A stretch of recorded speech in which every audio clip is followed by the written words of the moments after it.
Sam from Road Trail Run here. Want to give you an overview, now that I've run in all of them, of New Balance's very exciting 2020 road trainer lineup. These are all pretty much in the daily trainer variety, except for the TC, which is more an up-tempo shoe. They all have fresh foam midsoles except the TC, which has the bouncy FuelCell midsole. They all are very different, if you will, in characteristics.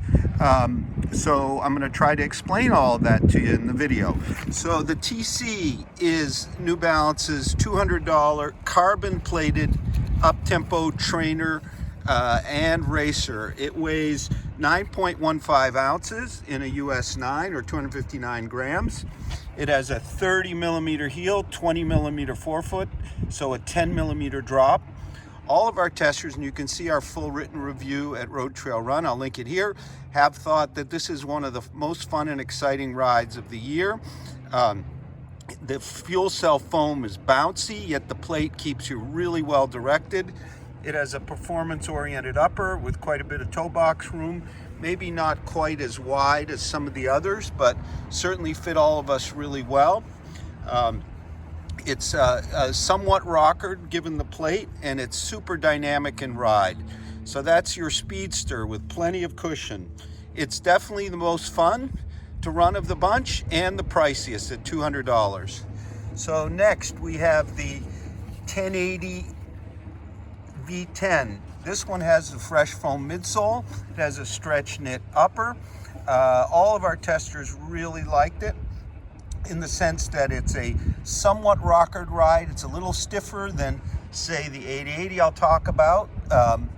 It has a more responsive kind of ride. It's a great trainer for basically all your miles, although I didn't particularly like it for recovery type runs. So this is your stretch knit upper. Fits really well. Everything is locked down. This is trace fiber. These are stitches that lock down the midfoot.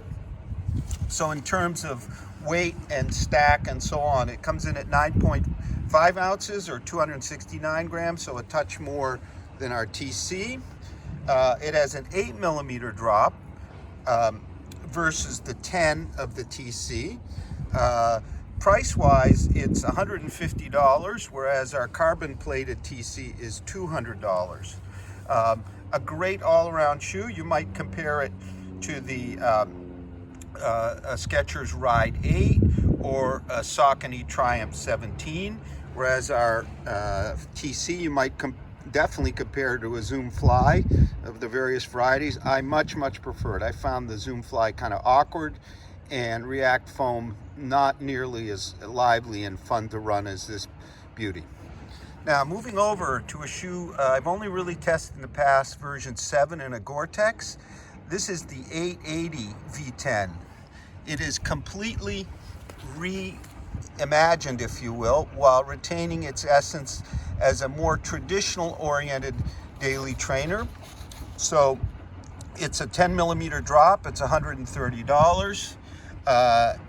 It weighs 10.25 ounces or 290 grams, so it's the heaviest of our trainers, but boy, is it a wonderful ride. It has the roomiest, I think, for me, toe box, and also the most secure rear hold. This plastic cup really locks down the foot, as does the more traditional collar. If you compare to some of our others here, all have kind of modernish collars. I really like this kind of traditional lockdown. Now, I said it's reimagined. Well, it has a beautiful hypo knit upper here with looks like 2 densities of knit and a third in through the midfoot to really hold you in. It has the new Fresh Foam X underfoot, so the ride is very well cushioned, a touch bouncy. It's also the most flexible shoe of the group. And I'll show you the outsoles of all these in a minute. Finally, the more unusual, let's say, for New Balance, Fresh Foam More V2. Now, the Fresh Foam More is really kind of the maximalist offering from New Balance, and it certainly has the stack at 30 millimeter heel, 26 millimeter forefoot with a 4 millimeter drop. So this is up there in Hoka territory. Your foot does sit down in the midsole.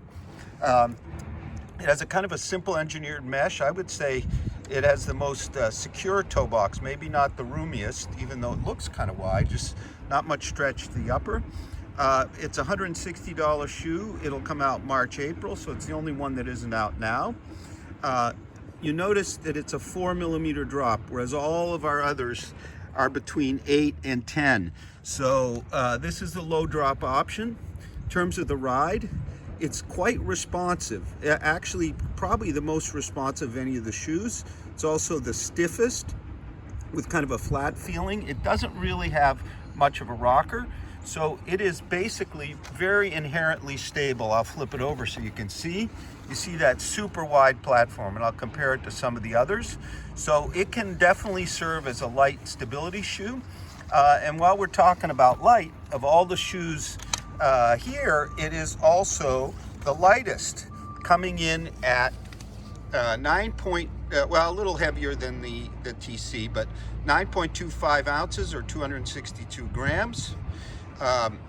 So it's your recovery shoe, your inherently stable, maximally cushioned shoe, and it has quite a bit of low drop pop, if you will, a bit different than the high drop pop from the TC. So let's look underneath real quick at some of these outsoles. I'll flip them over so we can see. Essentially the 1080 and the 880 share a very similar outsole, but I kind of prefer the 880's more flexible outsole. You can see that the grooves are deeper. It really likes to move along nicely at slower paces as well as fast. So I would say it's a pretty darn good choice also for beginner runners, heavier runners, and pretty much anybody who wants a traditional ride with super updated materials. Now our TC has full contact, if you will, a full rubber outsole in the front. It adds to the overall stability with that soft, bouncy FuelCell foam, and you add in the plate and you really get a dynamic toe off. The More is much improved in flexibility over V1, which didn't really have any grooves here. I was quite surprised because even though it is stiff, it does now move along like a more flexible shoe. So let's conclude. I guess my preference is in this group of shoes. There's no question the TC is the most fun of the bunch and one of the most fun shoes to run of the year. At $200, it's pricey, but it is well worth it. Next, I'm going to go with the 880. Now, a thing to note about the 880, it's only available from newbalance.com and specialty run retail, so you can't get this one online. But this is a traditional trainer, flexible in the front, which is something I like if we don't have a rocker and a plate these days, and is just a lot of comfort here. This is a really comfortable all-around shoe, and really I was quite surprised. You might compare it to something like the Ghost from Brooks or the Triumph from Saucony. Now our More is kind of a recovery shoe for me. Don't particularly enjoy running it that fast because of the stiffness and the lower drop. You could definitely compare it to a bunch of Hokas, and I made a list here. The one in ride it feels most similar to is the Elevon, but you could also compare it to a Bondi and to a firmer Clifton. Not much heavier than a Clifton, really. I really like the 1080 as well, with its lightly rockered ride, more responsive ride. But I tend to kind of favor the traditional and the up-tempo a bit more than this all-arounder, which is super popular. But if you were getting one shoe to kind of do a bit of everything, as far as a trainer, this would be it. So they're all available now except the More, which comes out March, April. We have full multi-tester reviews of the TC, the 1080, And we have an initial video review with a full review soon of the 880. So lots of good stuff from New Balance. Thank you very much for watching, and please stay tuned to our channel.